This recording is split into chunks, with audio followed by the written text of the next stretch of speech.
काशी विश्वनाथ में अभी तक जो लोग जाते थे वो किसके दर्शन करते थे? देश के प्रधानमंत्री गए हैं, उसमें पूजा अर्चना की है, वो किसकी अर्चना की है? उनके राजघराने का इतिहास खंगाल लो। ये अंग्रेजों के भी गुलाम रहे हैं और मुगलों के भी गुलाम रहे हैं। जयपुर वाला राजघराना, लंका भी यही कहते थे, लंका वाले भी यही कहते थे, लेकिन जब लंका वालों की धर्म से आँख खुली ना, तब तक लूट चुका था। अच्छा, आप शिक्षा ना मांगो, स्वास्थ्य ना मांगो, रोजगार ना मांगो, महंगाई पे कोई बात ना हो, ये टीवी वालों को कॉन्सेप्ट दिया हुआ है कि ये आप ये चलाओगे, अखबारों में ये छापोगे। आपके चेहरे पे कोई खुशी नजर नहीं आ रही, आपके चेहरे पे कोई खुशी नजर नहीं आ रही बाबा के मिलने से। देखो भाई, जिसके बाबा मिलेंगे खुशी उसे होगी। तो आपके नहीं, हमारे बाबा तो स्वर्ग में है। तो आप हिंदू हो, आप भोलेनाथ को नहीं मानते हो? क्या शिव जी को नहीं मानते हो? मानते हैं, फिर आपको खुशी। पर गलती तो एक हो रही है। हाँ। हम तो अपने देश में ढूंढ रहे हैं, हाँ। और बाबा कैद है चीन में, उसके लिए कौन लड़ेगा? ये तो बाबा यहाँ मिले ना। अरे चीन वाले कहाँ जाएंगे? चीन में है तो जाते तो है हर साल क्या दर्शन करने। और तो हम भी जाते हैं, जहाँ मर्जी हो वहाँ चले जाओ। यहाँ चले जाओ, उसमें क्या बोलते हैं, हमारे यहाँ जितने मंदिर है। काशी विश्वनाथ की अपनी परंपरा है, पुराणों में दर्ज है, तो महत्व अलग महत्व। तो काशी विश्वनाथ में अभी तक जो लोग जाते थे वो किसके दर्शन करते थे? देश के प्रधानमंत्री गए हैं, उसमें पूजा अर्चना की है, वो किसकी अर्चना की है? इसका मतलब बाबा की अर्चना नहीं करते थे, वो देश को ढोंग में दिखा रहे थे। बताओ आप। मैं ज्ञान व्यापी की बात कर रहा हूँ, आप मुद्दों से भटका। आप ज्ञान व्यापी की बात करें। अभी तो आप जो शिवलिंग मिला है, जो मस्जिद बनाई गई थी फर्जी, उसकी बात कर रहा हूँ मैं। देखिए, ये पुरातत्व मामला है, और जो पुरातत्व के ज्ञानी होंगे इस पे वो अच्छा जवाब देंगे। मस्जिद वाले बोल रहे कि वो फव्वारा है, तो ये तो पता चल जाएगा, वो तो जांच हो जाएगी। कौन सी आपत्ति की? क्यों लड़ रहे हो? 2 दिन का सुप्रीम कोर्ट ने टाइम दिया था। अरे क्यों तुम बार बार इस हिंदू मुस्लिम मंदिर मस्जिद पे लड़वा रहे हो? क्या लगता है आप हैं भैया, आप लोगों को ये जानकारी होनी चाहिए कि आज देश कहाँ खड़ा है। आज देश महंगाई के सबसे उछले स्तर पर पहुंच गया।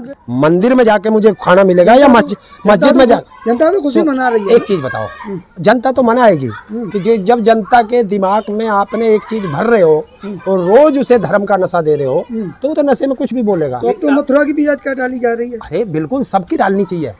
वहाँ की क्यों नहीं डालते यार? चीन की, उसकी भी डालनी चाहिए। एक वो बाहर है ना, इंडिया से बाहर, तो उससे नहीं लड़ोगे? कहाँ? मोदी जी से। कौन कह रहा? चीन और पाकिस्तान कांपते हैं, तुमने सुनो? कौन कह रहा? कितनी आज मीडिया में चल रहा है। अभी बता दूं, उस मीडिया की बता दूं, आज पूरे देश का मीडिया नहीं बताएगा कि चीन की एक कंपनी को आज 39,000 रेलवे के व्हील बनाने का ठेका चीन की कंपनी को दिया है। तो कंपनी को दिया ना। क्या? तो कंपनी किसकी है? कंपनी किसकी है? चीन की है। और जो चीन की कंपनी का, चीन के माल भी तो आते हैं अभी, कोई बंद ट्रेडिंग थोड़ी बंद हुआ है। आप भूल गए गलवान घाटी में कि मैं तो भूलूंगा नहीं, आप भूल गए होगे हमारे 20 जवानों को, उनकी शहादत को आप भूल गए, और हमें बताते हो कि हम दिवाली पे चीन का कोई सामान ना खरीदे। और भारत की सरकार, अभी ये रेलवे लाइन बन रही है मेरठ से दिल्ली तक, इसकी जो सुरंग का ठेका है वो चीन की कंपनी को दे दिया। किसी गोदी मीडिया ने, दलाल मीडिया ने, बाजारू मीडिया ने बताया आपको है, और ये ठेके उन्हें दे दिए। उस पर कोई बात नहीं करेगा। आप अखबार उठाओ, चैनल खोलो, सुबह अखबार आएगा तुम्हारे घर पे, वहाँ सिर्फ आपको मंदिर मस्जिद का सबसे हेडलाइन दिखाई देगी। जब आप उस टेलीविज़न खोलोगे और शाम को आप सोओगे, तो उस पर भी मंदिर मस्जिद पे ही आपके मुर्गे लड़ते मिलेंगे। तो जब भी तुम्हारे दिमाग में सिर्फ यही भरा जाएगा, और अभी आप चिंता मत करो, अभी यही नहीं है कि ये तुम्हें 2-4 ही मुद्दे मिले हो, ये 2024 तक ऐसे ही चलेगा। आप हिंदू राष्ट्र के समर्थक हैं? क्या उससे क्या मिलेगा? तो हिंदू राष्ट्र बनेगा। क्या मिलेगा? रोजगार मिलेगा तुम्हें, शिक्षा मिलेगी, और इससे बड़ा हिंदू राष्ट्र और क्या होगा? देश का प्रधानमंत्री हिंदू, देश का राष्ट्रपति हिंदू, देश का, खैर गृह मंत्री को तो कह नहीं सकता, वो तो जैनी है। हिंदू है, जैन धर्म के है ना? जैन धर्म ना, ये जैन धर्म वाले तो मूर्ति उसे हमारे देवी देवताओं को मानते नहीं, ये तो मानते नहीं। चलिए मान लीजिए, मैं कह रहा हूँ तुम्हारा गृह मंत्री हिंदू, तुम्हारा रक्षा मंत्री हिंदू, तुम्हारे सुप्रीम कोर्ट का जज हिंदू है, तुम्हारी सारी संस्थाओं के पदाधिकारी हिंदू, तो और क्या ले, हिंदू राष्ट्र में क्या और क्या करेगा हिंदू राष्ट्र में? वही था अभी ताजमहल में भी चल रहा था जो, अभी तो ताजमहल भी मिला है। लेकिन वहाँ के जो दिया वो है ना बीजेपी, दिया कुमारी है जो बीजेपी के सांसद है जयपुर से, तो उन्होंने बोला कि मेरे पास कागज भी है ताजमहल। तो क्या करें? तो राजा मान सिंह के परिवार से तो जाती क्यों नहीं हुई? सुप्रीम कोर्ट जाए वो, वहाँ क्यों नहीं गई? डाली है याचिका उन्होंने। किसने? उसने नहीं डाली। ना ना ना ना ना ना, वो नहीं डाल लेंगे, ये नेता नहीं डाल लेंगे, ये नेता तुम जैसों को फंसा के। वो कह रही और तुम मान सिंह हमारे परिवार मतलब पूर्वज थे।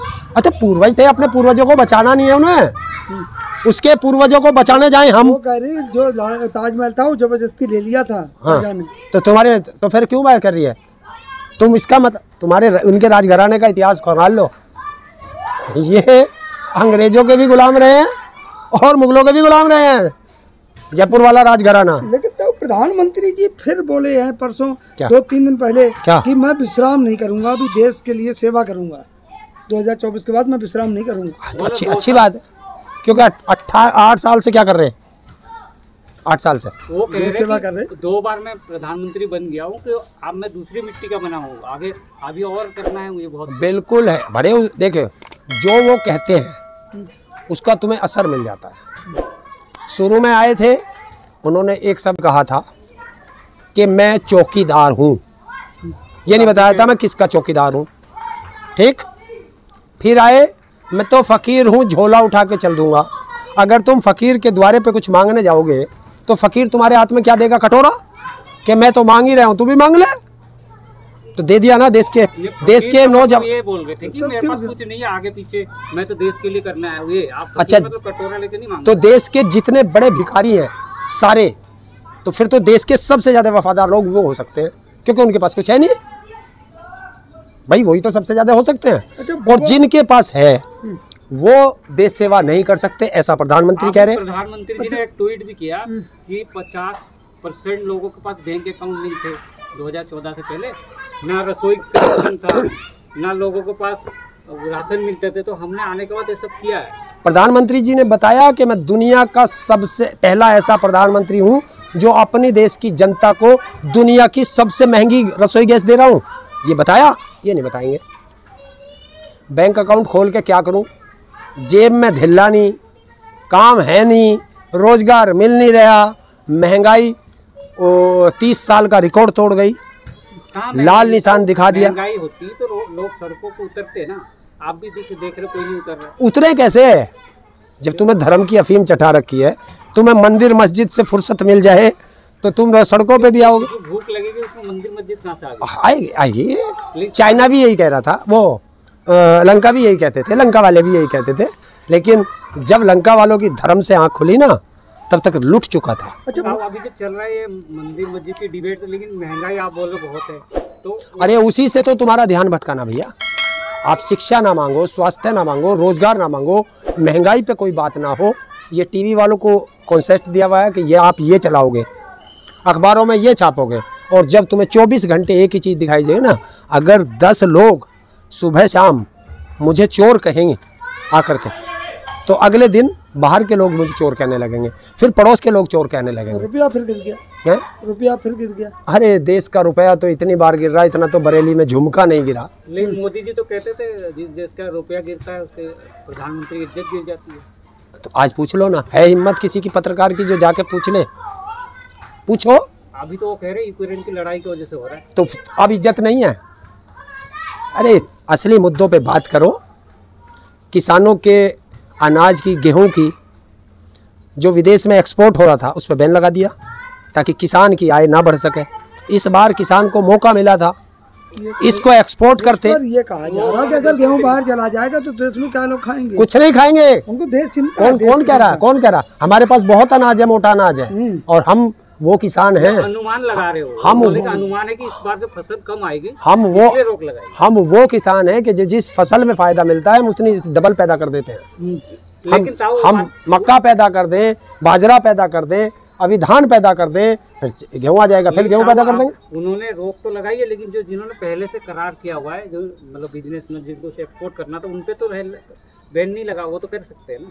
और यही तो हम कह रहे थे, यही तो हम कह रहे हैं कि एक दिन पहले विदेश के प्रधानमंत्री की बगल में बैठ के कहता है हम पूरी दुनिया को अनाज खिला सकते हैं और अगले दिन आकर के वो बैन लगा देते हैं। तो मोदी जी आपकी नीति क्या है? आपने हमारे अनाज पे तो आपने अनुमान लगा लिया, आपने रिजर्व बैंक पे अनुमान नहीं लगाया कि रिजर्व बैंक ने कह दिया है कि महंगाई को रोकने के लिए हमारे पास कोई साधन नहीं है, उस पर आपने अनुमान नहीं लगाया। आपके एक्सपर्ट हैं कहाँ? वे कौन लोग हैं जो आपको सलाह दे रहे हैं, जिनको यही पता नहीं है कि रुपया कितना गिरेगा, जिनको ये पता नहीं है महंगाई रुकेगी कैसे, जिनको ये पता नहीं है कि देश की जनता को रोज़गार देंगे कैसे, जिनको ये नहीं पता कि हम बच्चों के लिए क्या शिक्षा, स्वास्थ्य, रोज़गार की बात कर सकते हैं। बस उनके पास 2 सलाहकार हैं और वो सलाहकार हैं कि आप ये बताओ बस मंदिर मस्जिद पे कैसे लड़ा जाए और हिंदू मुस्लिम कैसे करा जाए।